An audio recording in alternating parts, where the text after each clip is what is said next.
ဒီဇလန်လေးရဲ့အဓိကဇက်ကောင်ကတော့လင်ချင်းဖြစ်ပြီးသူမဟာနားမကြားတဲ့သူတစ်ယောက်ပါသူမဘဝတစ်လျှောက်လုံးအမုန်းတရားတွေသက်စာဖောက်ခံရမှုတွေနဲ့တာပြည့်နှစ်နေခဲ့ပါတယ်ဒါပေမဲ့သူမရဲ့ဘဝဟာဒီလိုငရဲကျနေတယ်ဆိုတာလုံးဝမသိခဲ့ရပါဘူးဒီကနေ့ကသူမရဲ့မွေးနေ့ပါလူတိုင်းကကုမ္ပဏီရဲ့ဥက္ကဋ္ဌဖြစ်တဲ့သူမကိုမွေးနေ့စုမွန်ကောင်းတွေတောင်းပေးခဲ့ကြပါတယ်သူမဟာဒီလိုဆုတောင်းပေးတဲ့အတွက်ကျေးဇူးတင်ကြောင်းဒီကနေ့ကသူမတို့ရဲ့မင်္ဂလာနှစ်ပတ်လည်ဖြစ်ကြောင်းပြောကသူမမှလည်းကိုဝန်ရှိနေပြီဖြစ်ကြောင်းပါကြေညာသွားခဲ့ပါတယ်ဒီစကားကိုကြားတော့ဝုံရှင်မင်းလို့ခေါ်တဲ့သူမရဲ့ယောက်ျားကအရန်လန်သွားခဲ့ပေမဲ့ဟာမပြတ်အောင်ပြုံးနေခဲ့ပါတယ်သူမရဲ့ငယ်မဖြစ်သူစူဂျီကတော့ပြောတဲ့ပုံစံပေါက်မနေခဲ့ပါဘူးစူဂျီကဟန်ဆောင်ပြုံးလိုက်ရင်းနဲ့အဖေသားတိသွားရင်ပြောနေမှာပဲလို့ပြောကတန့်စင်ကခဏသွားအောင်မဲလို့ခွန်တောင်းပြီးပါတီပွဲကနေထွက်လာခဲ့ပါတယ်ဝုံရှင်မင်းကတော့ထွက်သွားတဲ့စူဂျီကိုလိုက်ကြည့်နေခဲ့ပါတယ်ပြီးတော့ဝိုင်ကကုံသွားပြီးမှအပေါ်ထက်တက်ကယူသွားအောင်မဲလို့ပြောပြီးထွက်လာခဲ့လိုက်ပါတယ်ဒါပေမဲ့ဝိုင်ပလင်းအသက်တွေအများကြီးစပွဲပေါ်မှာရှိနေတာကိုလင်ဂျင်းကသတိထားမိသွားခဲ့ပါတယ်အပေါ်ထက်ရောက်တော့စူဂျီကရှင်တို့နှစ်ယောက်လုံး IVF ကိုထုံးကိုခံယူနေကြတာဘာလို့ကျမကိုမပြောရတာလဲဆိုပြီးပောက်ကွဲပါတော့တယ်ရှင်မင်းကဒါဟာသူမအတွက်လုပ်ပေးရတာဖြစ်ပြီးလင်ဂျင်းတယောက်ကိုဝန်ရှိချင်းမရှိချင်းဟာငါတို့နှစ်ယောက်ပတ်သက်မှုအပေါ်မှာဘာမှတက်ရောက်လာမှာမဟုတ်ဘူးလို့ပြောလိုက်ပါတယ်ဒါအပြင်ငါတို့စစ်စင်ထားတဲ့အတိုင်းပဲနှစ်ရက်အတွင်းလင်ဂျင်းကိုတပ်ပြတ်ကြမယ်လို့ဆိုလိုက်ပါတော့တယ်နှစ်ရက်အတွင်းဟုတ်လားဒီအချိန်အတွင်းမှာရှင်ကအဖေဖြစ်တော့မယ်ဆိုပြီးအပြိုလွန်ပြီးတော့မတက်နိုင်တော့ရင်ဘယ်လိုလုပ်မလဲလို့စူဂျီကမိပြီးရှောင်းမင်းကိုမယုံတာကြောင့်မဆောက်နိုင်တော့ဘူးလို့ပြောပါတယ်ကလေးကိုဖျက်ချလိုက်ဒါမှမဟုတ်ရင်တော့အစီအစဉ်ထားတာတွေအကုန်တဲထဲရည်သွန်ဖြစ်သွားလိုက်မယ်လို့ပြောတော့ရှင်မင်းကသူမကိုပါဇက်ပိတ်ထားဖို့အော်လိုက်ပါတယ်တိတ်တိတ်မနေရင်ငါတို့နှစ်ယောက်လုံးကြေအောင်နေရမယ်လို့ပြောခဲ့ပါတယ်ဒါပေမဲ့စူဂျီကရှင်ဘာဖြစ်လို့ဒီလောက်တောင်ကြောက်နေရတာလဲအစောထဲကအပြစ်ရှင်းတဲ့နဲ့လို့ရှင်ကိုပဲပြောခဲ့တာလေဆိုပြီးပြန်ပြောနေခဲ့ပါတယ်ဒီအချိန်မှာလင်ဂျင်ရောက်လာတော့စူဂျီကအရန်လန့်သွားပြီးရှင်းပြဖို့ကြိုးစားပါတော့တယ်ဒီ project ကအန်ဒရယ်ရှိနိုင်တယ်ပြဿနာဖြစ်နိုင်တယ်ပြောပေမဲ့ခဲအိုကလက်မခံနိုင်လို့စကားများနေရကြောင်းညာပြောလိုက်တော့လင်ဂျင်လည်းရှမ်မင်းကိုယောက်ျားရဲ့ကျမတို့ကမိသားစုဝင်တွေမဟုတ်လားဒါကြောင့်တယောက်ကိုတယောက်ယုံကြည်ဖို့လိုတယ်လေလို့ပြောတော့ငါတို့နောက်လုပ်မဲ့စီးပွားရေးကိစ္စတိုင်းကိုစုကြည်ကိုပြောပြမယ်လို့ကြိပေးလိုက်ပါတယ်ဒါဆိုရင်တော့ကိတ်မှုခွဲဖို့သွားကြဆိုလို့ခေါ်ကလင်ဂျင်လည်းအောက်ပြန်ဆင်းသွားခဲ့ပါတယ်လင်ဂျင်းတယောက်လှည့်ထွက်သွားတာနဲ့စူဂျီကရှင်မင်းကိုပါရိုက်လိုက်ပြီးအာမခံစာချက်ကိုလက်မှတ်ထိုးပြီးယူလာခဲ့ဖို့ပြောကလင်ဂျင်းရဲ့နောက်ကိုလိုက်လာခဲ့ပါတော့တယ်ပါတီပွဲပြီးသွားတော့လင်ဂျင်းကစူဂျီကိုညာနဲ့နေပြီးဖြစ်တာကြောင့်ဒီမှာပဲအိတ်လိုက်တော့လို့ပြောခဲ့ပါတယ်ရှင်မင်းကလင်ဂျင်းကိုပိတ်အပ်ဖို့အတွက်အကောင်းဆုံးပုဂ္ဂလိကစီးရုံတစ်ခုကိုတူရှာထားကြောင်းဒါက member ဝင်ဖို့ဖြစ်ကြောင်းပြောကစာရွက်တွေထုတ်ပြလိုက်ပါတယ်မရလက်မှတ်လိုတယ်လို့ပြောလို့လင်ဂျင်ကလက်မှတ်ထိုးပြီးတော့ဒုတိယစာရွက်ကိုလှမ်းမကြည့်ပဲလက်မှတ်ထိုးတဲ့နေရာကိုပဲလှမ်းပြီးလက်မှတ်ထိုးပေးလိုက်တဲ့အခါမှာရှမ်မင်းလည်းပြုံးနေခဲ့ပါတယ်ဒီလိုနဲ့အပြင်ဘက်မှာအတန်ကြားလို့ထွက်ကြည့်လိုက်တဲ့အခါစူဂျီကလင်ဂျင်တို့ရဲ့မင်္ဂလာဆောင်ခွေကိုဖွင့်ကြည့်နေခဲ့တာဖြစ်ပြီးလင်ဂျင်လည်းထွက်လာတော့စူဂျီကမင်္ဂလာဆောင်တော့ကအရန်ကိုပြောခဲ့ကြမှာပဲနော်ဆိုပြီးပြောကဘာလို့အခုနှစ်ပတ်လည်ကြတော့အတူတူတွဲမကတော့တာလဲလို့ပြောပါတယ်ရှမင်းကလင်ဂျင်ကကိုဝန်ရှိနေတာမို့ပြဿနာမရှာဖို့ပြောနေတော့လင်ဂျင်ကသူ့ကိုပြုံးပြီးကြည့်နေတာကြောင့်တွဲကလိုက်ရပါတယ်ကနေတော့စူဂျီနဲ့ရှမင်းတို့ဖောက်ပြန်နေတဲ့ဗီဒီယိုကြီးပေါ်လာတဲ့အခါရှမင်းကလင်ဂျင်ကို TV ဘက်မလှည့်နိုင်အောင်ဆွဲထားလိုက်ပါတယ်အဲ့ဒီဗီဒီယိုထဲမှာစူဂျီကလင်ဂျင်ကိုဘသူမှသတိမထားမိခင်ဒီလောကကြီးတဲ့ကနေပျောက်ကွယ်သွားအောင်လုပ်ရမယ်လင်ဂျင်ကိုအကောင့်ထဲရောက်သွားအောင်လုပ်ရမယ်လို့ပြောနေခဲ့တာပါဒီလိုနဲ့လင်ဂျင်က TV ကိုလှည့်ကြည့်မဲ့အလုပ်မှာရှမင်းကသူမကိုရုတ်တရက်နှမ်းလိုက်ပါတော့တယ်လင်ဂျင်ကရှက်သွားပြီးစူဂျီလည်းဒီမှာရှိနေတာကိုရှင်ပါလောက်တာလဲလို့ပြောလိုက်ပါတယ်ဒီလိုနဲ့အတော်နောက်ကျနေပြီဖြစ်တာကြောင့်အပေါ်တက်ကြဖို့ပြောတော့စူဂျီက Happy Birthday လို့ပြောကလင်ဂျင်ကိုဖက်လိုက်ပြီးသူမကို TV ဘက်လှည့်ပြလိုက်တဲ့အချိန်မှာပဲရှမင်းက TV ကိုပိတ်လိုက်ပါတယ်ညဘက်သူတို့လည်းများအိပ်ပျော်နေတဲ့အချိန်မှာတကားခောက်တန်တစ်ခုကြားလိုက်ရပြီးရှမင်းတို့လာတော့သူတို့လည်းများအဲ့အလဲမှာစူဂျီရောက်နေတာကိုတွေ့လိုက်ရပါတယ်မင်းယိုးနေလားလို့ရှမင်းကအော်လိုက်တော့စူဂျီကရှင်စိတ်မပူပါနဲ့အမကကြားမှမကြားတာလို့ပြောလိုက်ပြီးဒီအိယာကအတော်ကိုကျဲတာမို့၃ယောက်အိတ်လည်းအဆင်ပြေပါတယ်လို့ပြောပါတယ်ဒီလိုမလုပ်ဖို့ရှမင်းကပြောလိုက်ပြီးကိုအခန်းကိုသွားအိတ်ပါငါမင်းကိုအဖော်လုပ်ပေးပါမယ်လို့ပြောတော့စူဂျီကမတက်ထရက်လိုက်ကအိယာပေါ်မှာခုန်ပါတော့တယ်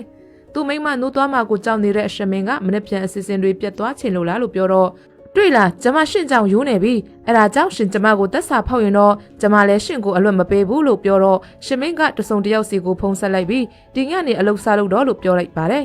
်စူဂျီကတော့အတူပါကိုထွက်သွားခဲ့ပြီးရှမင်းကသူ့ကိုဖုံးဆက်လိုက်ပြီးလင်ဂျင်းကိုတယောက်တည်းမလွှတ်နိုင်ဘူးလို့ပြောက ဆွေကြီးကိုလင်ဂျင်းနဲ့အတူတူရှိနေတာလားလို့မေးလိုက်ပါတယ်ဘယ်လိုသိနေတာလဲလို့ဆွေကြီးကမေးလိုက်ပြီးပြာရခတ်နေခဲ့ပါတယ်သူမတို့မြို့အထက်ကိုရောက်တော့လင်ဂျင်းကကော်ဖီတောက်ပြီး3လက်နေခဲ့ပါပြီဆွေကြီးကအခန်းထဲမှာပါလာတဲ့ပျက်စီးတွေထုတ်က3လက်နေတဲ့လင်ဂျင်းကိုကားထဲချန်ခဲ့ပြီးမိခုငွေတွေလွှက်ကသူမထွက်သွားခဲ့ပါတယ်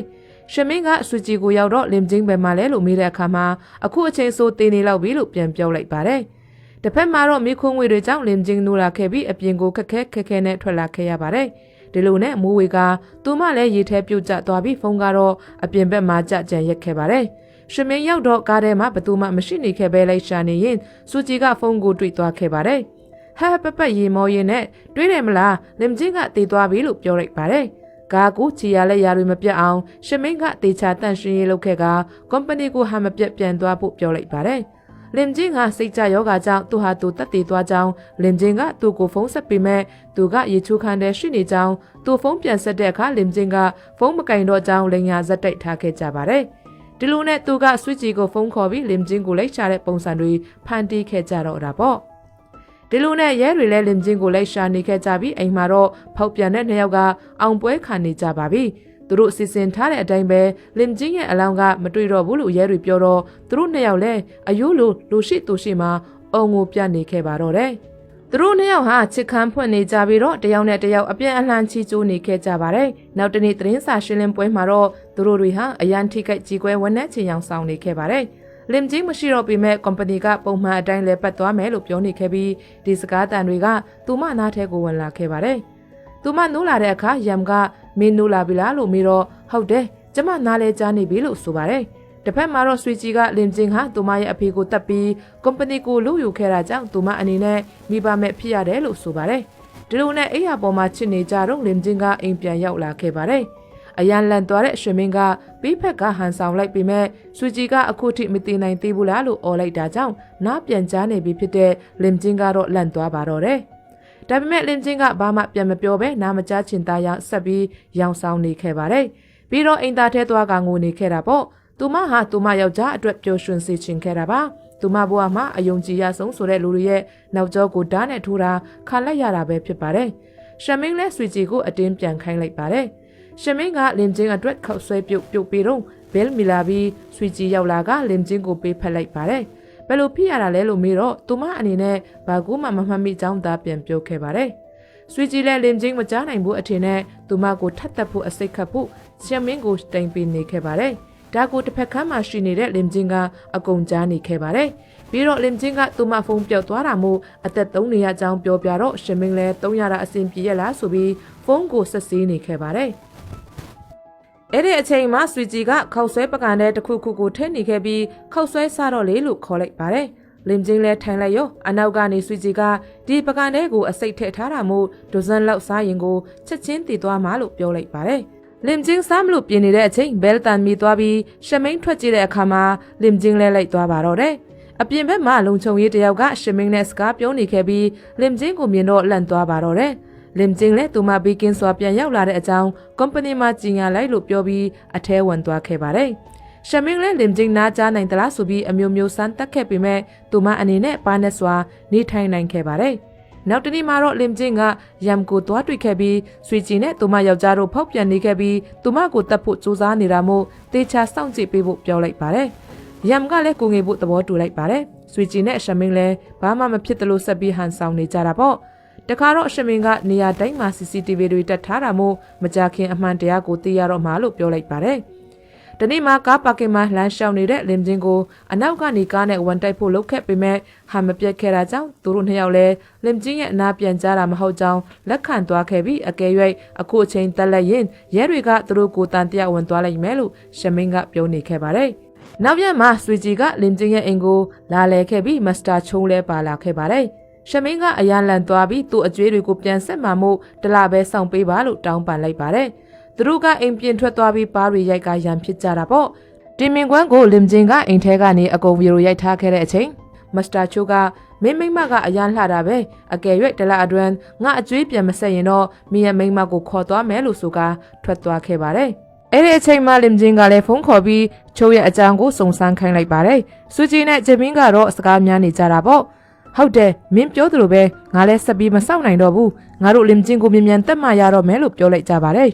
်နောက်တစ်နေ့မှာတော့ရှမင်းရဲ့အမေရောက်ခမကြီးကအိမ်ကိုရောက်လာခဲ့ပါတယ်ရှမင်းရဲ့အမေကလည်းလင်ချင်းကိုတေးစေချင်နေခဲ့ပါတယ်ဒီအကြောင်းအရာအကုန်လုံးကိုလင်ချင်းကတီတော့အရန်ကိုအံ့ဩတုန်လှုပ်သွားခဲ့ပါတယ်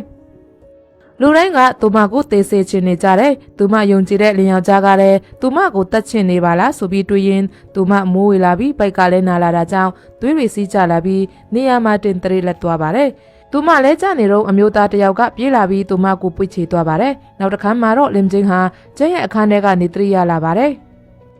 ်ကျန်ရဲ့အိမ်မှာအနားယူနေတဲ့အချိန်လင်ချင်းကသူမအခုပဲကိုရောက်နေတာလေလို့မေးလိုက်ပါတယ်။ကျန်ကသူမကိုဆရာဝန်ကအနားယူဖို့လိုတယ်လို့ပြောတဲ့အတွက်ဒီကိုခေါ်လာတာဖြစ်ကြောင်းပြောပြတဲ့အခါသူမရဲ့ကလေးကရောလို့လင်ချင်းကမေးလိုက်ပါတယ်။ကျန်ကသူမရဲ့ကလေးကဒီကဘာမှာမရှိတော့ကြောင်းပြောပြတဲ့အခါလင်ချင်းကသူတခုခုများသူမကိုဖုံးကွယ်ထားသည်လားလို့ပြန်ပြောလိုက်ပါတယ်။ကျန်ကအစကလေးကရှင်မြင့်နဲ့ဆွေကြီးကသူမကိုတက်ဖို့ကြိုးစားနေမှန်းသိကြောင်းနဲ့တခါတုန်းကဆိုရင်ဆွေကြီးကသူမကိုအစိတ်ခတ်ဖို့အထီတောင်စဉ်းစားခဲ့ကြောင်းပြောပြလိုက်ပါတယ်။လင်ချင်းကသူမကိုဘာကြောင့်အရင်ကမပြောခဲ့တာလဲလို့မေးလိုက်တဲ့အခါကျန်ကသူမအဖေကိုအရေးကြီးတဲ့အချိန်မှသာဒီကိစ္စကိုသူမကိုပြောပြဖို့ကြိပေးထားပြီးသူမအဖေကလည်းဒီအကြောင်းကိုသိနေကြောင်းပြန်ဖြေလိုက်ပါတယ်။ဒါကြောင့်မို့သူမအဖေကရှင်မင်းနဲ့လက်ထပ်ဖို့ကိုသဘောမတူခဲ့တာဖြစ်ပြီးသူမကဒါကိုလက်မခံပဲသူ့အဖေစီကနေထွက်သွားပြီးလက်ထပ်တာကိုတောင်းသူမကအဖေကိုမပြောခဲ့ကြောင်းရှင်းပြလိုက်ပါတယ်။လင်ချင်းကအဖြစ်မှန်ကိုသိသွားပြီးတဲ့အခါအဖေစကားကိုနားမထောင်ခဲ့တဲ့အတွက်နောင်တရနေမိပါတယ်။ကျန်ကသူမကိုကာကွယ်ဖို့အတွက်သူကရှင်မင်းစီကိုလူသက်သမားအနေနဲ့ဝင်ရောက်ခဲ့တာဖြစ်ပြီးအထောက်အထားစုဖို့အတွက်ဖြစ်ကြောင်းဒါပေမဲ့အရှုကြည်ကြောင်းအစီအစဉ်ပြတ်သွားတာကြောင့်ပြောပြလိုက်ပါတယ်။လင်ချင်းကသူတို့ကဒီအတွက်ပြန်ပြီးပေးဆက်ရမယ်လို့ပြောလိုက်ပါတယ်။နောက်တနေ့မနက်ရောက်တော့လင်ချင်းကရှင်မင်းကိုကော်ဖီတိုက်လိုက်ပါတယ်။ကျန်ရဲ့အကြံနဲ့အစီတစ်ခုခုရောထားတဲ့ကော်ဖီဖြစ်ပါတယ်။ရုံရောက်တဲ့အခါရှင်မင်းကဝန်ထမ်းတွေကိုကြည့်လိုက်တော့သူ့ရဲ့အမြင်ကမရှင်းမလင်းဖြစ်နေပါတယ်။ဒါကစီးအရှိန်ကြောင့်ဖြစ်တာဖြစ်ပေမဲ့သူ့အခန်းမှာဒါကိုထိန်းချုပ်ဖို့ကြိုးစားနေတဲ့အချိန်စူကြည်ဝင်လာခဲ့ပါတယ်။စပွဲပေါ်မှာဆွေကြီးကိုလှဲချလိုက်ပြီးလူရီမြင်မှာစိုးရင်ကြောင်းဆွေကြီးကပြောပေမဲ့ရှင်မင်းကတော့တကားကိုလှုပ်ချပြီးသွားပြီလို့ပြောလိုက်ပါတယ်။အဲ့ဒီအချိန်လင်ဂျင်ဖုန်းဝင်လာပြီးသူမကဆွပြုတ်ပြင်ထားတဲ့အတွက်အိမ်ပြန်လာပြီးတောက်ဖို့ပြောပေမဲ့ရှင်မင်းကအစီအဝေးထဲမှာအလုရှုံနေကြောင်းပြောပြီးဖုန်းကိုဖျက်ချလိုက်ပါတယ်။လင်ချင်းကဆွပြုတ်နဲ့ရုံးကိုရောက်လာပြီးမစ္စတာဂျွန်ကိုလူရီစုဖို့ပြောပြီးရှင်မင်းကအရေးကြီးကိစ္စပြောဆရာရှိကြောင်းပြောလိုက်ပါတယ်။ဒါပေမဲ့ရှင်မင်းနဲ့ဆွေကြီးကတော့ရုံခန်းထဲမှာရှိနေကြဆဲဖြစ်ပါတယ်။လင်ချင်းကအထပ်ပြီးရှင်မင်းကိုဖုန်းဆက်လိုက်တဲ့အခါသူရချိုးခန်းနဲ့ရောက်နေကြောင်းပြောပြီးဆွေကြီးအတန်ကိုလည်းအားလုံးကကြားသွားခဲ့ပါတယ်။လင်ချင်းကိုကစတမာတူကသူမဘာလို့ချင်တာလဲလို့သူတို့ကိုပြောပါလို့မေးလိုက်ပါတယ်။သူမကအချိန်နဲ့စောင့်ဖို့ပြောပြီးသူမနဲ့အတူရှင်မင်းရဲ့ရုံခန်းကိုလိုက်လာခဲ့ဖို့ပြောလိုက်ပါတယ်။အားလုံးကတော့လင်ဂျင်ကိုသူမဒီနေ့ဘာဖြစ်နေမှနားမလည်နိုင်ဖြစ်နေကြတာပေါ့ရှင်မင်းရုံခန်းရဲ့အပြင်ဘက်ကိုရောက်တဲ့အခါတကားကလော့ချထားတဲ့အတွက်စိတ်မပူဖို့နဲ့သူမမှာနောက်ထပ်တော့အပူတစ်ချောင်းရှိကြောင်းပြောလိုက်ပါတယ်တကားဖွင့်လိုက်တဲ့အခါအခန်းထဲမှာသူတို့နှစ်ယောက်ကအဝတ်အစားတွေဝတ်နေကြတုန်းပဲရှိပါသေးပြီးအားလုံးကသူတို့နှစ်ဦးကိုအတူတူတွေ့လိုက်ရတာပေါ့လင်ချင်းကဒါဘာတွေဖြစ်ပျက်နေတာလဲလို့မေးလိုက်ပြီးရှင်မင်းကသူမအနာကပ်လာပြီးသူရှင်းပြပါမယ်လို့ပြောနေပေမဲ့သူမကရှင်မင်းကိုပါချလိုက်ပြီးအခန်းထဲကနေချက်ချင်းထွက်လာခဲ့ပါတယ်။မကြခင်ရွှေကြီးပါထွက်လာပြီးဝန်ထမ်းတွေကသူတို့ကိုဗီဒီယိုရိုက်နေကြတာပေါ့။ရှင်မင်းကဘာလုပ်နေကြတာလဲလို့အော်လိုက်ပြီးအလုတ်ကိုဆက်လုပ်ဖို့အမိန့်ပေးလိုက်ပါတယ်။လင်ချင်းကတက်လေကားနာရောက်တဲ့အချိန်ရွှေကြီးကအနောက်ကနေလိုက်လာပြီးသူမရှင်းပြပါမယ်လို့ပြောပါတယ်။လင်ချင်းကသူမကိုမြင်နေရတာသူမမျက်လုံးမကန်းကြောင်ပြောပြီးဒီလောက်အထိအဆင့်အတန်းနှိမ့်ကြမယ်လို့မထင်ကြောင်းဆွေချီကိုပြောလိုက်ပါတယ်။ဆွေချီကသူမရဲ့ရင်သူမခင်ပွန်ကသူမကိုစွန့်ခွာသွားမှာဖြစ်ကြောင်းသူမကကုမ္ပဏီပိုင်ရှင်မဟုတ်တဲ့အတွက်ဘာမှလုပ်နိုင်မှာမဟုတ်ကြောင်းလူတိုင်းကသူမနဲ့ရှင်မင်းစကားကိုသာနားထောင်မှာဖြစ်ပြီးဒီကိစ္စလုံးနဲ့သူတို့ရဲ့ဂုဏ်သတင်းကိုမဖြစ်စည်းနိုင်ကြောင်းပြန်ပြောလိုက်ပါတယ်။လင်ချင်းကဆွေချီကိုစောင့်ကြည့်ဖို့နဲ့ဒါကအခုမှအစပဲရှိသေးကြောင်းပြန်ပြောလိုက်ပါတယ်။ဆွေချီကလင်ချင်းကိုတက်လေကားကနေတွန်းထုတ်လိုက်ပါတယ်။လင်ချင်းကဆွေချီကိုသူမတို့ကလေးကိုဆွေချီကတတ်ချင်နေတာလို့အော်လိုက်ပြီးဆွေချီကလင်ချင်းစီမှာလှုပ်ဝက်ချက်တစ်ခုခုရှိမယ်လို့သူမထင်ပေမဲ့တကယ်တော့ဘာလှုပ်ဝက်ချက်မှမရှိပဲသူတို့ကိုဆွဆွဲနေတာဖြစ်ကြောင်းပြောလိုက်ပါတယ်။ရှင်မင်းကဆွေချီကိုတားလိုက်ပြီးဒီညသူကလင်ချင်းကိုတတ်မှာဖြစ်ပြီးသူအစီအစဉ်ကိုနောက်တစ်ခါမဖြစ်ဖို့ဆွေချီကိုချိန်ချောက်လိုက်ပါတယ်။လင်ချင်းကဒီစကားကိုကြားပြီးထွက်သွားတော့မယ့်အချိန်ရှင်မင်းကသွားတားလိုက်ပြီးလင်ချင်းကနောက်တစ်ခေါက်ရှင်မင်းကိုပါချပြီးထွက်သွားပါတယ်။ အဲ့ဒီအချိန်သူ့ရဲ့ဝန်ထမ်းတွေကဗီဒီယိုကြည့်နေတာကိုရှင်မင်းမြင်လိုက်ရပြီးသူတို့ရိုက်ထားတဲ့ဗီဒီယိုက CEO တယောက်ကဇနီးနဲ့သူ့ငယ်မအကြားမှာသက်စာဖောက်နေကြောင်းဖော်ပြထားပြီးလူကြိုက်များလာခဲ့ပါတယ်။ဆွေကြီးက secret တောက်ဖို့အပြင်ကိုထွက်လာတဲ့အချိန်ဝန်ထမ်း2ယောက်ပြောနေတဲ့စကားကိုကြားလိုက်ရပါတယ်။သူတို့ကလင်ဂျင်ကကိုဝန်ရှိနေပြီးသူခင်ပွန်းကငယ်မနဲ့ဖောက်ပြန်နေကြောင်းပြောနေကြတာဖြစ်ပါတယ်။ဆွေကြီးကသူတို့နားကိုရောက်သွားတဲ့အချိန်နှစ်ဦးစလုံးကတိတ်ဆိတ်သွားကြပြီးအဲ့ဒီဝန်ထမ်း2ယောက်လုံးကို HR ရုံးခန်းကိုသွားဖို့ပြောပြီးသူတို့ကိုအလုတ်ထုတ်လိုက်ပြီးဖြစ်ကြောင်းပြောလိုက်ပါတယ်။ဝန်ထမ်းတဦးကဒီလိုမျိုးရုတ်တရက်ကြီးအလုတ်ထုတ်လို့မရဘူးလို့ပြန်ပြောတဲ့အခါဆွေကြီးကသူမက GM ဖြစ်တာမို့လုတ်ပိုင်ခွင့်ရှိပြီးဒရိုက်တာဘုတ်အဖွဲ့ကလည်းသဘောတူထားပြီးသားမို့အလုတ်ထုတ်လိုက်ပြီးဖြစ်ကြောင်းပြောလိုက်ပါတယ်။အစည်းအဝေးတစ်ခုမှာတော့ဒရိုက်တာဘုတ်အဖွဲ့ကအစူဂျီနဲ့ရွှေမင်းရဲ့ဒီနေ့ဖြစ်ရကြောင်း company ရဲ့ stock share ဈေးတွေထိုးကျသွားပြီဖြစ်ပြီးသူတို့နှစ်ဦးစလုံးကိုယာထိုးကနေနှုတ်ထွက်ခိုင်းဖို့ဆုံးဖြတ်ထားကြပါတယ်။ဒါကြောင့်နှစ်ဦးစလုံးယာထိုးကနေနှုတ်ထွက်ဖို့ဆုံးဖြတ်ထားတယ်လို့ကြေညာလိုက်ပါတယ်။စူဂျီကဒီကိစ္စကလင်ဂျင်ကသူတို့ကိုခိုင်းတဲ့အတွက်လုပ်တာလားလို့မေးလိုက်တဲ့အခါဒရိုက်တာဘုတ်အဖွဲ့ဝင်တူကဒါကဘုတ်အဖွဲ့ရဲ့ဆုံးဖြတ်ချက်ဖြစ်ကြောင်းပြန်ဖြေလိုက်ပါတယ်။စူဂျီကသူတို့ကယာထိုးကနေနှုတ်ထွက်ခိုင်းလိုက်ရင်ရှယ်ယာဈေးတွေပြန်တက်မှာလားလို့မေးလိုက်တဲ့အခါအဖွဲ့ဝင်တူကလင်ဂျင်ကိုလူအများရှိမှနက်နာစရာအတွက်သတင်းစာရှင်းလင်းပွဲခေါ်ပြီးတောင်းပန်ရင်ယာထိုးဆက်ထားဖို့စဉ်းစားပေးမယ်လို့အကြံပြုလိုက်ပါတယ်။စူဂျီကသူမတောင်းပန်မှာမဟုတ်ကြောင်းပြောပြီးထွက်သွားခဲ့ပါတယ်။ရွှေမင်းကသူမရဲ့လက်ကိုဆွဲပြီးစေးရုံဖို့စူးစမ်းပေမဲ့စူဂျီကသူ့ကိုကိုက်လိုက်ပြီးသူမကိုမလိန်ဖို့နဲ့ဒီလိုလုပ်တာပဲကောင်းတယ်လို့ပြန်ပြောလိုက်ပါတယ်။ရွှေမင်းကသူတို့မှရွေးချယ်စရာမရှိကြောင်းပြောပြီးမဲ့ဆွေကြီးကဘာပဲဖြစ်ဖြစ်သူမအနေနဲ့တောင်းပန်မှာမဟုတ်ကြောင်းကိုဆက်ပြောနေပါတယ်။ဒါကြောင့်ရွှေမင်းကဒိုက်တာဘုတ်အဖွဲ့ကသူတို့ကယာထိုးကနေဖယ်ရှားခဲ့ရင်လင်ဂျင်ကပျော်သွားမှာဖြစ်ပြီးသူမကိုလက်စားချချင်တော့အခုထိလုတ်ခဲ့တယ်လို့မျိုးပဲဆက်လုပ်ရမယ်လို့ပြောလိုက်ပါတယ်။နောက်ဆုံးမှာတော့ရွှေကြီးကသူ့စကားကိုသဘောတူလိုက်ပြီးရွှေမင်းကလင်ဂျင်ကိုဒုတ်ထောက်ပြီးသူ့အမှားအတွက်သူ့ကိုခွင့်လွှတ်ဖို့တောင်းပန်လိုက်ပါတယ်။ရွှေကြီးလည်းဒူးထောက်ဖို့ပြောပေမဲ့ရွှေကြီးကလင်ဂျင်ရှိမှဒူးမထောက်ပဲသူ့အဖေရဲ့တပ်ပုံရှိမှဒူးထောက်ပြီးသူမကစိုးသွန်းတဲ့သူဖြစ်ကြောင်းသူမဘာကြောင့်ဒီလိုလုပ်ခဲ့တာလဲမသိကြောင်းနဲ့သူမကိုခွင့်လွှတ်ဖို့လင်ဂျင်ကိုပြောပေးပါဆိုပြီးငွေကိုတောင်းပန်လိုက်ပါတယ်။လင်ဂျင်ကသူမစီလာပြီးဖြစ်ခဲ့တာတွေကိုမေ့ပြီးအသက်ကနေပြန်စားဖို့ပြောလိုက်ပါတယ်။ဆွေကြီးကလင်ဂျင်ကိုတောင်းပန်တဲ့အခါလင်ဂျင်ကသူမကငင်မဖြစ်တာမို့သူမအနေနဲ့အမေရန်ခရုစိုက်ပေးမှဖြစ်ပြီးခွင့်လွှတ်ပေးမဲ့အကြောင်းပြောပြလိုက်ပါတယ်။ဒါပေမဲ့နောက်တစ်ခါဒီလိုမလုပ်ဖို့လင်ဂျင်ကဆွေကြီးကိုဂရိတောင်းလိုက်ပါတယ်။ဆွေကြီးကဂရိပေးကြောင်းနဲ့နောက်တစ်ခါဒီလိုမျိုးထပ်မဖြစ်တော့ဘူးလို့ပြောပြီးသူမနဲ့အတူတူသတင်းစာရှင်းလင်းပွဲတက်ပေးဖို့နဲ့သူမနဲ့ဘေးချင်းကတ်ထိုင်ပြီးလူတိုင်းကိုတောင်းပန်ခြင်းကြောင့်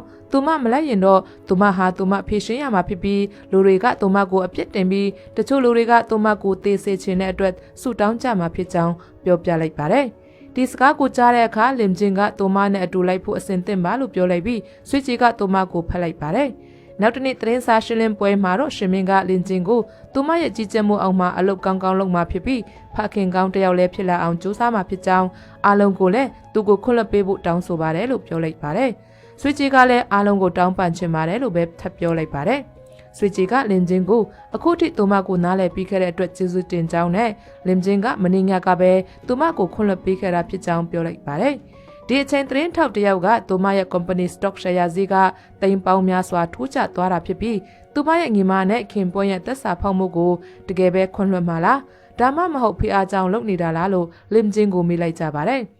လင်ဂျင်မဖြေခင်ဆွေကြီးကစကားဖြတ်ပြီးသူမကမင်းညကပဲခွင့်လွှတ်ပေးခဲ့တာဖြစ်ပြီးသူမရဲ့တူတီတော်မိသားစုကဆွေကြီးဖြစ်ပြီးသူမကအဖေအပေါ်ချင်းဆိုပြီးပြောနိုင်ကြောင်းဒီလိုအမှားနောက်တစ်ခါဘတော်မှမဖြစ်တော့ဘူးလို့ပြောလိုက်ပါတယ်။ဒီအချိန်မှာလင်ဂျင်ကဆွေကြီးကိုသူမအနေနဲ့ပထမဆုံးအဖေကိုနာကျင်စေခဲ့ပြီးသူမကိုပါထိခိုက်စေခဲ့ကြောင်းသူမခင်ပွန်းနဲ့ပျော်နေခဲ့ပြီးသူမနားမကြားတာကိုသူတို့နှစ်အိုးလုံးသိခဲ့ကြောင်းဒါကြောင့်ရွရွချက်ရှိဒီလိုလုပ်ခဲ့တာဖြစ်ကြောင်းသူမကိုဝန်ရှိနေပြီးမတန်ဆွမ်းနေတဲ့အချိန်မှာအခွင့်ကောင်းယူနေခဲ့ကြကြောင်းဒါပေမဲ့သူမကဘာမှမသိဘူးလို့ထင်နေခဲ့ကြကြောင်းသူမအနေနဲ့ဆွေကြီးကိုခွင့်လွှတ်တယ်လို့ဘယ်တုန်းကမှမပြောခဲ့ကြောင်းသူမကိုဘယ်တော့မှခွင့်လွှတ်နိုင်မှာမဟုတ်ကြောင်းနဲ့ဒီပွဲကိုသူမကိုအတင်းအကျပ်ဒီကိုခေါ်လာတာဖြစ်ကြောင်းပြင်းပြင်းထန်ထန်ပြောဆိုပြီးတုံ့ပြန်လိုက်ပါတယ်။ဆွေကြီးကဒေါသထွက်သွားပြီးလင်ဂျင်ကိုရိုက်ဖို့လို့တော့ရှင်မင်းကဆွဲထားလိုက်ပါတယ်။လင်ဂျင်ကတွန်းချခံလိုက်ရပြီးလဲကျသွားတာပေါ့။ရှင်မင်းကလင်ဂျင်ရဲ့ကလေးပြတ်ကျသွားပြီလို့သိလိုက်ရပြီးမီဒီယာတွေကသူမကိုမြင်မြင်ချင်ပေမဲ့လင်ဂျင်ကဘသူကမှမဖြေပါဘူး။ရှင်မင်းကသူမကိုကားထဲထိုင်ခိုင်းလိုက်ပြီးခေါ်သွားခဲ့ပါတယ်။ရွှေကြီးကရုံးကိုပြန်ရောက်တဲ့အခါဝန်ထမ်းတွေကသူမကိုအရှက်မရှိဘဲဒီကိုပြန်လာနိုင်သေးကြောင်းပြောနေကြပါတယ်။ ရွှေကြီးကသူမရုံခန်းထဲကိုဝင်ပြီးငိုနေတဲ့အချိန်အပြင်ကလူတွေကတကားနာကပ်ပြီးနားထောင်နေကြပါတယ်။အဲ့ဒီအချိန်ရွှေမင်းကဂျန်စီသွားတွေ့ပြီးဂျန်ကသူနဲ့အလုပ်မလုပ်တော့ကြောင်းပြောပြီးနှုတ်ထွက်မယ်လို့ပြောလိုက်ပါတယ်။ရွှေမင်းကသူ့အနေနဲ့နှစ်ဆပေးထားတဲ့အတွက်ဒီလိုမျိုးအစီအစဉ်ကိုဖျက်လို့မရအကြောင်းပြောလိုက်ပါတယ်။ဒါနဲ့ဂျန်ကလင်ချင်းရဲ့လွန်ခဲ့တဲ့2ရက်ကလေးကကလေးပြတ်ကျပြီးသားစီးစာရွက်တွေကိုပြလိုက်ပြီးသူမကသူတို့အားလုံးကိုလှည့်စားခဲ့တာဖြစ်တယ်လို့ပြောလိုက်ပါတယ်။ဆွေကြီးကညဘက်အိမ်ပြန်ရောက်တဲ့အခါရှင်မင်းကသူမကိုအိမ်ထဲမှာပဲစောင့်နေခဲ့ပါတယ်။ဆွေကြီးကရှင်မင်းကိုထွက်သွားဖို့ပြောလိုက်တဲ့အခါရှင်မင်းကလင်းကျင်နဲ့ပတ်သက်တဲ့စီးစာကိုပြလိုက်ပါတယ်။အဲ့ဒီစီးစာကဆွေကြီးကလင်းကျင်ရဲ့ကိုယ်ဝင်ပြတ်ကျတာနဲ့မသက်ဆိုင်ကြောင်းတက်တည်ပြနေပြီးသူမကအတုံးချခံရတာပဲဖြစ်ပါတယ်။သူမကလင်းကျင်နဲ့အခုသွားတွေ့မယ်ဆိုပြီးထွက်သွားဖို့ပြင်လိုက်ပါတယ်။ရှင်မင်းကသူမကိုတားလိုက်ပြီးဒီလိုမလုပ်ပဲသူတို့ရဲ့အစီအစဉ်အတိုင်းလုပ်မှာဖြစ်ပြီးသူမအနေနဲ့ဝန်ခံပြောဆိုလာအောင်ဖိအားပေးပြီးသူမဖြတ်စည်းခဲ့တဲ့ဂုဏ်သိက္ခာတွေကိုပြန်အဖက်ဆယ်မယ်လို့ပြောလိုက်ပါတယ်။ဒီအစီအစဉ်အတိုင်းပဲဆွီဂျီကမီဒီယာတွေရှိမှကိုဝန်ပြတ်ကျခဲ့တဲ့အစည်းအစာကိုပြပြီးသူမမှာအပြစ်မရှိဘူးလို့ကြေညာလိုက်ပါတယ်။လင်ချင်းကလည်းဒီသတင်းကိုနားထောင်နေခဲ့ပါတယ်။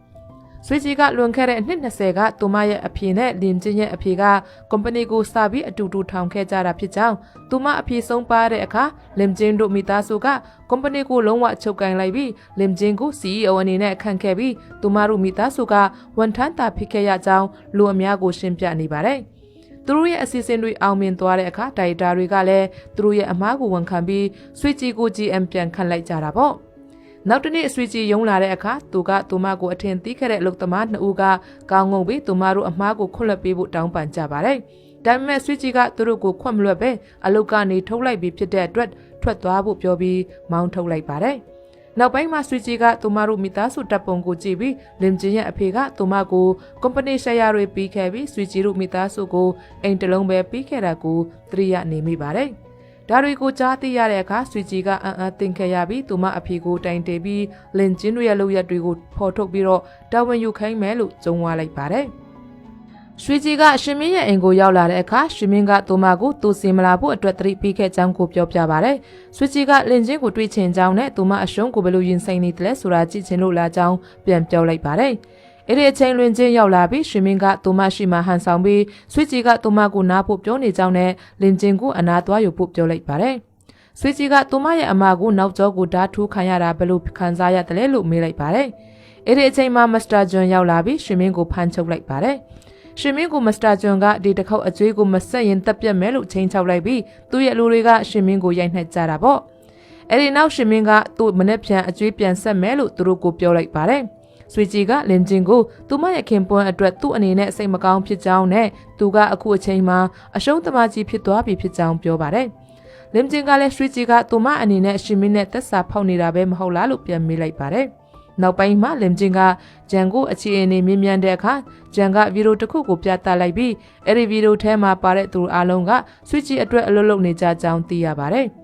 ဆွေကြီးကသူတို့ရဲ့လှုပ်ချက်တွေကိုတည်ထားတာကြောင့်ဒီအချက်ကိုအခွင့်ကောင်းယူပြီးခိုင်းနေတာဖြစ်ပါတယ်။တကယ်လို့သူတို့ကအဲ့ဒီအထောက်အထားကိုရခဲ့ရင်ဆွေကြီးရဲ့အပြစ်တွေကိုဖော်ထုတ်နိုင်မှာဖြစ်ပြီးဒီအတွက်ရှင်မင်းကိုလိုအပ်ကြောင်းပြောပြပါတယ်။ရှင်မင်းကအင်ကိုရောက်တာနဲ့လင်ချင်းကသူ့ကိုစောင့်နေပြီဖြစ်ပါတယ်။ရှင်မင်းကလင်ချင်းရှိမှချက်ချင်းတို့ထောက်ပြီးသူ့ကိုခွင့်လွှတ်ဖို့တောင်းပန်လိုက်ပါတယ်။လင်ချင်းကသူ့အကြမ်းကိုဆွေကြီးကပြောပြပြီးဖြစ်ကြောင်းနဲ့အကျွေးဘယ်လောက်တင်းနေတယ်လဲလို့မေးလိုက်ပါတယ်။ရွှေမင်းကအကျွေးကိုတန်းရှိပြီးသူမကိုစိတ်မပူဖို့နဲ့သူကြောင့်သူမကိုဒုက္ခမရောက်စေချင်ကြောင်းပြောပါတယ်။လင်ချင်းကသူ့အနေနဲ့သူမကိုခီးဆိုင်ခဲ့ရင်အရင်ကတည်းကပြောပြမှာဖြစ်ကြောင်းပြောတဲ့အခါရွှေမင်းကသူ့ကိုသူ့အခါခါရိုက်ပြီးသူ့အမားတွေအတွက်တည်တင်ကြောင်းပြောပြီးဓာတ်ကိုကောက်ယူပြီးသူ့ကိုသူတတ်တည်ဖို့ရွယ်လိုက်ပါတယ်။လင်ချင်းကဒီလိုမလုပ်ဖို့နဲ့သူ့အကျွေးကိုသူမဆက်ပေးမှဖြစ်ပြီးသူမကိုအကူငွေတစ်ခုပေးရမယ်လို့ပြောလိုက်ပါတယ်။ရှင်မင်းကသူ့အနေနဲ့ကူငွေဖို့အသင့်ရှိကြောင်းနဲ့သူ့အကျွေးကိုဆက်ပေးပါလို့ပြန်ပြောလိုက်ပါတယ်။ဆွေကြီးစီမှာအထောက်အထားတချို့ရှိနေပြီးအဲ့ဒီအထောက်အထားကြောင့်သိချင်တယ်လို့လင်ချင်းကပြောလိုက်ပါတယ်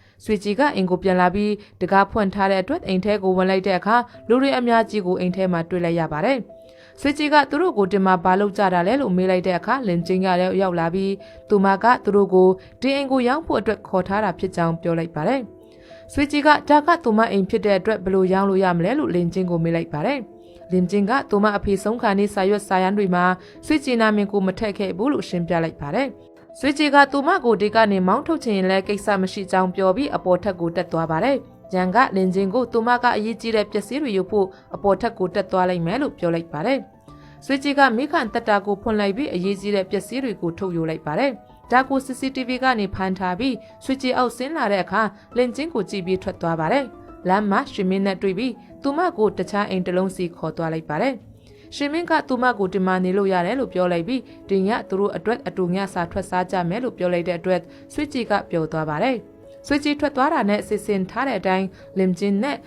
ဂျန်တို့ကဆွေကြီးရဲ့အိတ်ကိုရှာဖွေကြပါတယ်။လင်ချင်းကအိတ်ကိုရှာနေတဲ့အချိန်ဆွေကြီးရောက်လာပြီးအထောက်ထားတွေကဒီမှာမရှိဘူးလို့ပြောလိုက်တဲ့အတွက်လင်ကြီးကအံ့ဩတန်သွားပါတယ်။တကယ်တော့သူမကအထောက်ထားတွေကိုမိခန်တက်တာထဲမှာပဲခြံထားခဲ့တာဖြစ်ပါတယ်။လင်ချင်းကနေရာမှာလဲနားတွေရှိကြောင်းနဲ့သူရအောင်ရှာမှာဖြစ်ကြောင်းပြောပါတယ်။ရှင်မင်းကသူမကိုနေစရာပေးတဲ့အတွက်သူ့ရွယ်ချက်ကမကောင်းဘူးဆိုတာသူမနားလည်ပြီးဖြစ်ကြောင်းမနေ့ပြန်ဒါရတာဘုတ်အဖွဲ့ကလင်ချင်းကိုထုတ်ပြတ်မှဖြစ်ပြီးအဲဒီကိုလာရမယ်လို့ဆွစ်ချီကပြောပြလိုက်တဲ့အခါလင်ချင်းကဘာမှမပြောဘဲထွက်သွားခဲ့ပါတယ်။ထွက်သွားပြီးတာနဲ့ဂျန်ကိုဖုန်းဆက်ပေးမဲ့ဂျန်ကဖုန်းပိတ်ထားခဲ့ပါတယ်။နောက်တနေ့မှာတော့လင်ချင်းကိုထုတ်ဖို့အတွက်ဒါရတာဘုတ်အဖွဲ့ကအမဲပေးပြီးအစည်းအဝေးလုပ်နေတဲ့အချိန်လင်ချင်းစီကိုဂျန်ကဖုန်းခေါ်ခဲ့ပါတယ်။ဂျန်ကဆွေကြီးကိုဖုန်းခေါ်လိုက်ပြီးသူမရဲ့ဖုန်းကိုဆက်ကြည့်ဖို့ပြောခိုင်းခဲ့ပါတယ်။ဆွေကြီးကဓာတ်ပုံတွေကိုမိလိုက်တာနဲ့အစည်းအဝေးကိုဖျက်သိမ်းလိုက်ပြီးဒီပုံတွေကိုဘယ်ကရတာလဲလို့လင်ချင်းကိုမိလိုက်ပါတယ်။လင်ချင်းထွက်သွားတဲ့အခါဂျန်ကအပေါ်ထက်ကိုတက်ပြီးသူမရဲ့မိခန်တက်တာတွေကအထောက်အထားဓာတ်ပုံတွေကိုထုတ်ယူခဲ့တာဖြစ်ပါတယ်။လင်ချင်းကသူမကိုနေရမာနာရှိတယ်လို့သူမပြောခဲ့ကြောင်းနဲ့သူမရဲ့အလွဲသုံးစားမှုတွေကသူမကိုဒီကနေထွက်သွားခိုင်းမှုအတွက်လုံလောက်နေပြီလို့ပြောလိုက်ပါတယ်။အဲ့ဒီအချိန်ဒိုက်တာအဖွဲ့ဝင်တွေကလည်းရောက်လာကြပြီးသူတို့လည်းဒီဓာတ်ပုံတွေကိုမြင်သွားခဲ့ကြပါတယ်။ဆွေကြီးကလင်ချင်းကိုသူမတတ်မယ်လို့အော်ဟစ်နေတဲ့အချိန်ရှင်မင်းကသူမကိုတွန်းလိုက်ပြီးသူမကိုကုမ္ပဏီကိုဒီလိုမျိုးလုပ်ခဲ့တာလားလို့မေးလိုက်တဲ့အခါဆွေကြီးကရှင်မင်းကိုဒီလိုတွေနဲ့ပေါင်းပြီးသူမကိုလုပ်ကြံခဲ့တာလားလို့မေးလိုက်ပါတယ်။လင်ချင်းကရှင်မင်းကိုဖိအားပေးခဲ့ကြောင်းသိတာနေပြီးသူမကရှင်မင်းကဆွေကြီးစီကနေငွေတွေထုတ်ယူနေတာကိုရှာတွေ့သွားခဲ့ပါတယ်။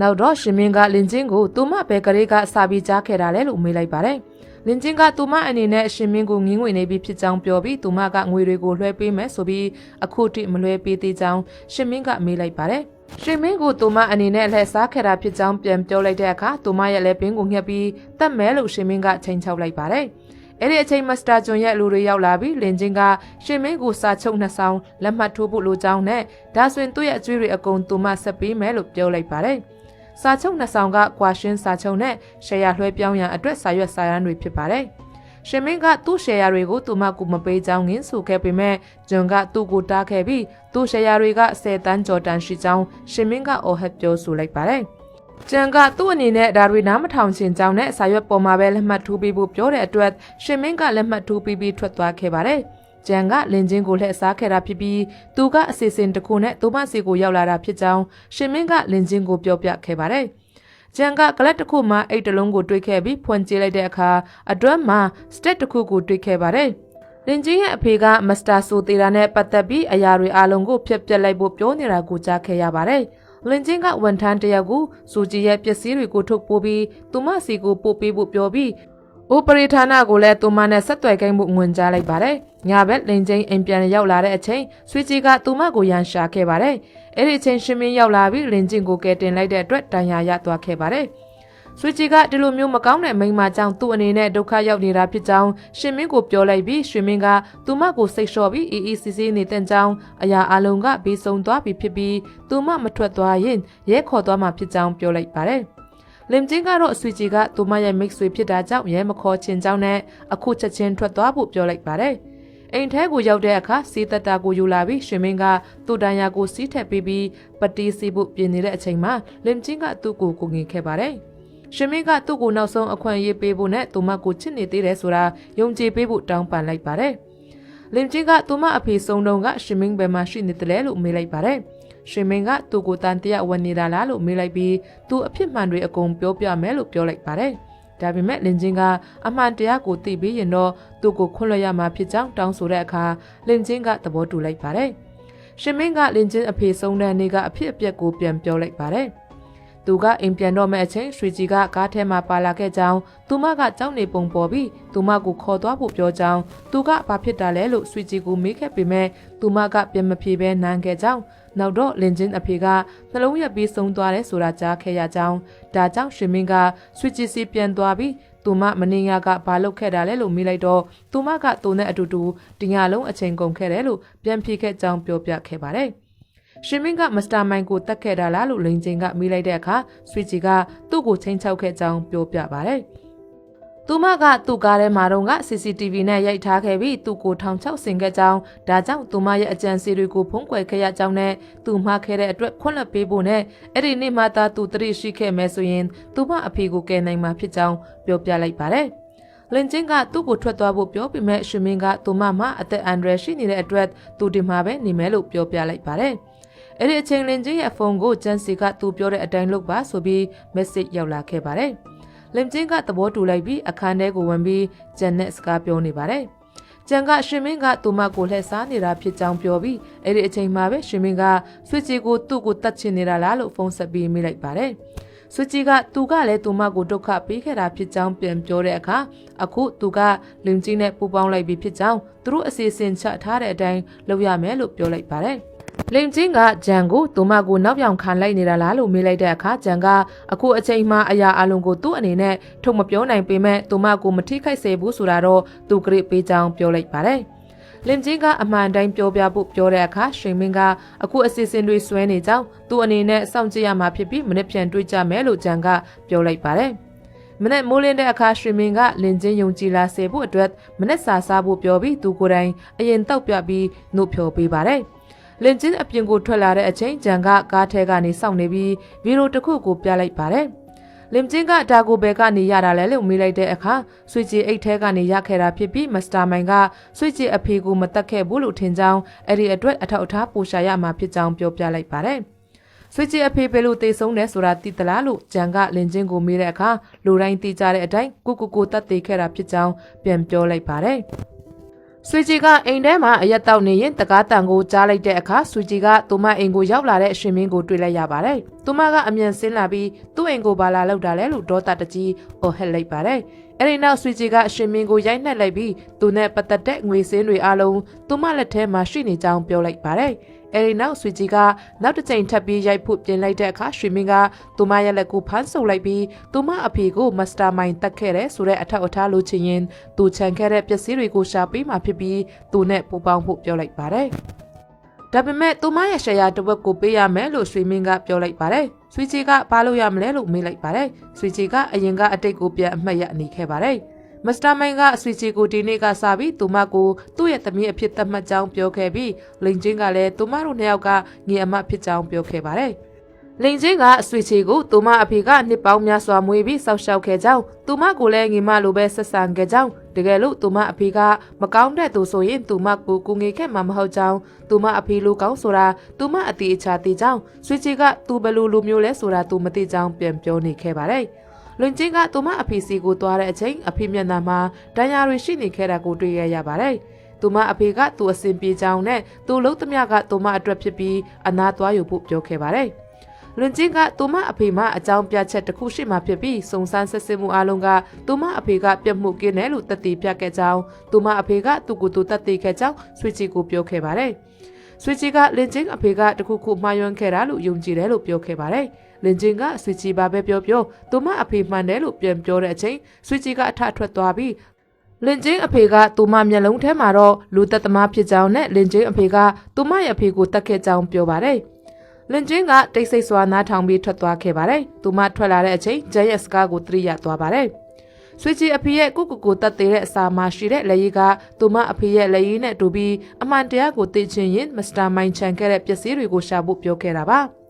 ါလင်ချင်းမရောက်ခင်ရှင်မင်းကတော့တွေကိုကောက်ယူပြီးသူတို့အခန်းကိုရှာခဲ့ပြီးတက်တာတလုံးထဲကမစ္စတာမိုင်ရဲ့ဖုန်းကိုတွေ့ရှိခဲ့ရပါတယ်။လင်ချင်းအိမ်ကိုရောက်တဲ့အခါတပ်ပုံနောက်ကဖုန်းကိုမတွေ့တော့တဲ့အတွက်အပေါ်ထက်ကိုအမြန်တက်သွားခဲ့ပါတယ်။ရှင်မင်းကဗီဒီယိုတစ်ခုကိုကြည့်ပြီးဖုန်းကိုယူပြီးထွက်သွားခဲ့ပါတယ်။နောက်ပိုင်းမှာရှင်မင်းကလင်ချင်းကိုဖုန်းဆက်ပြီးသူမလူချင်းတဲ့အထောက်အထားကသူ့စီမှာရှိကြောင်းအဲ့ဒီမှာသူမအဖေကဆွေချီရဲ့အဖေကိုတတ်ခဲ့တယ်ဆိုတာသက်သေပြနေကြောင်းအဲ့ဒါကိုလူချင်းတော့မြက်ကမ်းပေးကိုလာခဲ့ဖို့ပြောလိုက်ပါတယ်။ လင်ချင်းကမျက်ကန်းကိုအမြန်လာခဲ့ပြီးသူမရောက်တဲ့အချိန်ဆွေကြီးကအရင်ရောက်ထားပြီးဖြစ်နေပါတယ်။သူမကသူ့အနာကိုကပ်လာပြီးဒီမှာဘာလာလောက်တာလဲလို့မေးလိုက်ပါတယ်။ဆွေကြီးကသူမကိုရှင်မင်းကအဆောင်ခိုင်းလို့လျှောက်လာနေတာဖြစ်ကြောင်းပြောပြီးအထောက်အထားတွေပို့မယ်လို့ပြောထားကြောင်းပြန်ဖြေလိုက်ပါတယ်။အဲ့ဒီချိန်သူမဖုန်းမှာ message တစ်ဆောင်ရောက်လာပြီးဆွေကြီးကဒီမှာအထောက်အထားတွေရောက်လာပြီလို့ပြောလိုက်ပါတယ်။မစ္စတာဆူကသူ့ကိုခွင့်လွှတ်ဖို့နဲ့ဒီလိုမှမဟုတ်ရင်သူ့သမီးကမိဘမဲ့ဖြစ်သွားကြောင်းသူကဆိုတဲ့လိုဖြစ်ပြီးလောင်းကစားလုပ်ခဲ့ကြောင်းသူတို့ပတ်စံကိုပြန်မဆက်ရင်သူတို့ကသူ့ကိုဒီအတိုင်းထားမှာမဟုတ်ဘူးလို့ပြောနေခဲ့ပါတယ်။မစ္စတာမိုက်ကလည်းကုမ္ပဏီမှာမင်းရဲ့အကျွေးတွေကိုပြန်ဆက်ဖို့ငွေမလုံလောက်တဲ့အတွက်မင်းကိုမကူညီနိုင်ဘူးမင်းလည်းကုမ္ပဏီကနေနှုတ်ထွက်ရမယ်လို့ပြောခဲ့ပါတယ်။ဒါတွေအားလုံးမြင်လိုက်တဲ့အခါဆွီချီကအားတင်သွားခဲ့တာပေါ့။ဆွီချီကဒါအမှန်တရားမဟုတ်ဘူးလို့ပြောလိုက်ပြီးလင်ဂျင်ကမစ္စတာဆူတိုင်းကလောင်ကစားအကျွေးမဆက်နိုင်လို့သူ့ကိုယ်သူတက်သေးသွားတာလို့ပြောလိုက်ပါတယ်။ဆွေကြီးကသူမအဖေကဒါမျိုးလုပ်မှာမဟုတ်ကြောင်းသူမနဲ့ရှင်မင်းကဗီဒီယိုကိုပြန်ပြင်ထားတာဖြစ်ပြီးသူမကိုလှည့်စားချင်နေတာဖြစ်ကြောင်းပြန်ပြောပြပါတယ်။သူမကလင်ချင်းကိုလည်းပြညှက်လိုက်ပြီးဒီဗီဒီယိုကိုပြန်ပြင်ထားတယ်လို့ပြောခိုင်းလိုက်ပြီးမဟုတ်ရင်သူမကိုမျက်ထဲကိုပြတ်ချပြတ်မယ်လို့ချိန်ချောက်လိုက်ပါတယ်။လင်ချင်းကဒီဗီဒီယိုကအမှန်ပါလို့ခိုင်ခိုင်မာမာပြောလိုက်ပြီးဆွေကြီးကသူမကိုဝန်ခံခိုင်းခဲ့ပေမဲ့လင်ချင်းကသူမကိုမလိန်ထားပဲဒီဗီဒီယိုကအမှန်ဖြစ်ကြောင်းပြောပြလိုက်ပါတယ်။နောက်ဆုံးမှဆွေကြီးကသူမရဲ့လက်ပင်ကိုလွှတ်ပေးပြီးသူမကလူလိန်ပဲလို့လင်ချင်းကိုပြောလိုက်ပါတယ်။ခဏတာစဉ်းစားပြီးတဲ့နောက်မှာဆွေကြီးကသူမတောင်းပန်ကြောင်းမစ္စတာမိုက်ကိုတက်ခဲ့တာကသူမဟုတ်ပဲရွှေမင်းဖြစ်ပြီးအိမ်မှာအထောက်အထားတွေရှိကြောင်းပြောလိုက်ပါတယ်။အဲ့ဒီနောက်လင်ချင်းကကားသွားယူလိုက်အောင်မယ်လို့ပြောလိုက်ပြီးကားနာရောက်တဲ့အချိန်ဆွေကြီးကရေထဲကိုခုန်ချလိုက်ပါတယ်။လင်ချင်းကရေထဲမှာလှုပ်ရှားမှုမရှိတာကိုမြင်ရတဲ့အခါရှင်မင်းကအနောက်ကနေလိုက်လာပြီးသူမကိုရိုက်လိုက်ပါတယ်။နောက်တနေ့လင်ချင်းသတိပြန်ရလာတဲ့အခါရှင်မင်းကသူမစီကနေဝဝိနေဖို့ပြောပြီးဆွေကြီးကဘယ်မှာလဲလို့မေးလိုက်ပါတယ်။ရှင်မင်းကဖြစ်ခဲ့တဲ့အရာတွေအကုန်လုံးကိုမိသွားပြီလားလို့မေးလိုက်ပြီးလင်ချင်းကဆွေးချီကိုတက်ခဲ့တာကိုသူမျက်ဝါးထင်ထင်မြင်ခဲ့ရတယ်လို့ပြောလိုက်ပါတယ်။လင်ချင်းမျက်ကန်းနာကိုရောက်လာတဲ့အချိန်ဆွေးချီကိုရေထဲကိုပြတ်ချလိုက်တာဖြစ်ကြောင်းပြောခဲ့ပါတယ်။လင်ချင်းကချက်ချင်းထလာပြီးထွက်သွားဖို့ကြိုးစားပေမဲ့ရှင်မင်းကသူမကိုဆွဲကင်လိုက်ပြီးဆွေးချီကတည်သွားပြီလို့ပြောလိုက်ပါတယ်။လင်ချင်းကရှင်မင်းရဲ့စကားကိုမယုံကြောင်းပြောတဲ့အခါရှင်မင်းကသူ့မှာတက်တဲ့အထောက်အထားရှိကြောင်းဖုန်းခေါ်ထားတာကိုနားထောင်ကြည့်ဖို့ပြောလိုက်ပါတယ်။လင်ချင်းကသူမကိုထောင်ချောက်ဆင်ဖို့အထောက်အထားအတူတွေပြတ်ချနေတာလားလို့ပြောပြီးရဲတွေခေါ်လိုက်မယ်လို့ရှင်မင်းကိုပြောလိုက်ပါတယ်။ရှင်မင်းကဆွေချီကိုသူကမျက်ကန်းကိုခေါ်ခဲ့တာဖြစ်ပြီးလင်ချင်းရောက်လာပြီးကလေးကဆွေချီပြုတ်နေတာဖြစ်ကြောင်းရဲတွေရောက်လာရင်ရှင်မင်းကသူမကိုစေးတိုက်ထားတဲ့အတွက်သူမခန္ဓာကိုယ်မှာမိုးရစေးကိုတွေ့သွားမှာဖြစ်ပြီးသူမကိုယ်တိုင်အရင်ဆုံးအဖမ်းခံရမယ်လို့ချိန်ချောက်လိုက်ပါတယ်။လင်ချင်းကရှင်မင်းကိုဘာလို့ချင်တာလဲလို့မေးလိုက်တဲ့အခါရှင်မင်းကပထမဆုံးသူမနဲ့အတူမနဲ့စာစားမှဖြစ်ပြီးပြီးရင်တော့ကုမ္ပဏီကိုသွားပြီးကြီးညာမယ်လို့အမိန့်ပေးလိုက်ပါတယ်။ရှင်မင်းကသူမကိုကော်ဖီဖြော်ခိုင်းပြီးရှင်မင်းကအဝတ်အစားလှလှလေးဝတ်ပြီးယုံသွားမယ်လို့ပြောလိုက်ပါတယ်။လမ်းမှာရှင်မင်းကကုမ္ပဏီမှာဘာပြောရမလဲသိလားလို့မေးပြီးပြုံးပြပါလို့ပြောနေတဲ့အချိန်အမျိုးသမီးတူပေါ်လာပြီးသူမကိုကြအိုးနဲ့ပြက်ပြီးသူမယောက်ျားကိုဖျားယောင်းပြီးနာကျင်အောင်လုပ်ခဲ့ကြောင်းဆွဆွဲလိုက်ပါတယ်။လင်ချင်းကရှင်မင်းကိုဒီလိုမျိုးလုပ်ရက်တွေကိုသူလုပ်ခဲ့တာလားလို့မေးလိုက်ပါတယ်။ရှင်မင်းကကုမ္ပဏီရောက်တဲ့အခါလင်ချင်းကစိတ်ကျမ်းမာရေးမကောင်းတာကြောင့်အားလည်းရရှည်ထွက်မှာဖြစ်ပြီးအဲ့ဒီအချိန်အတွင်းရှင်မင်းကကုမ္ပဏီကိုအုပ်ချုပ်မှာဖြစ်တယ်လို့ကြေညာလိုက်ပါတယ်။နောက်ပိုင်းမှာလင်ချင်းကရှင်မင်းကသူမကိုလူအများရှိအချက်ခွဲချင်တာအခုရပြီမလားလို့ပြောလိုက်ပါတယ်။ရှင်မင်းကသူမရဲ့ဓာတ်ပုံကိုဖြုတ်ပြီးရုံခန်းထဲမှာသူ့ဓာတ်ပုံပဲထားဖို့ပြောလိုက်တဲ့အခါလင်ချင်းကချက်ချင်းသူ့လက်ပင်ကိုညှက်လိုက်ပြီးဘာလို့ဒီလိုလုပ်တာလဲလို့မေးလိုက်ပါတယ်။ရှင်မင်းကရေးလိုက်ပြီးဝန်ထမ်းတွေဝင်လာတဲ့အခါသူမအတွက်စီးယူလာပေးပါလို့ဟန်ဆောင်ပြောလိုက်ပါတယ်။လင်ချင်းကသူမအစဉ်ပြေကြောင်းနဲ့စီးမလို့ကြောင်းပြောလိုက်ပါတယ်။ရှင်မင်းကသူမကိုစီးပြတိုက်ပေမဲ့သူမကပြန်ထွေးပစ်လိုက်ပါတယ်။နောက်ဆုံးမှာတော့ဒါရိုက်တာကမစ္စတာလင်ချင်းဘာကြောင့်ဒီလိုဖြစ်သွားတာလဲလို့မေးလိုက်ပါတယ်။ရှင်မင်းကသူမသိကြောင်းနဲ့ဒီလိုမျိုးတစ်ခါတရံပြုတ်မှုတက်ပြီးစိတ်မပူဖို့နဲ့အစေးတိုက်ထားပြီးဖြစ်တယ်လို့ပြောလိုက်ပါတယ်။ဒီအတွက်ဒါရိုက်တာကရှင်မင်းကကုမ္ပဏီကိုကြည့်ပေးဖို့ပြောတဲ့အခါရှင်မင်းကကျေးဇူးတင်ကြောင်းပြန်ပြောလိုက်ပါတယ်။ဒီလိုနဲ့ပဲဇာတ်ကားလေးကတော့အဆုံးသတ်သွားပါတယ်ရှင်။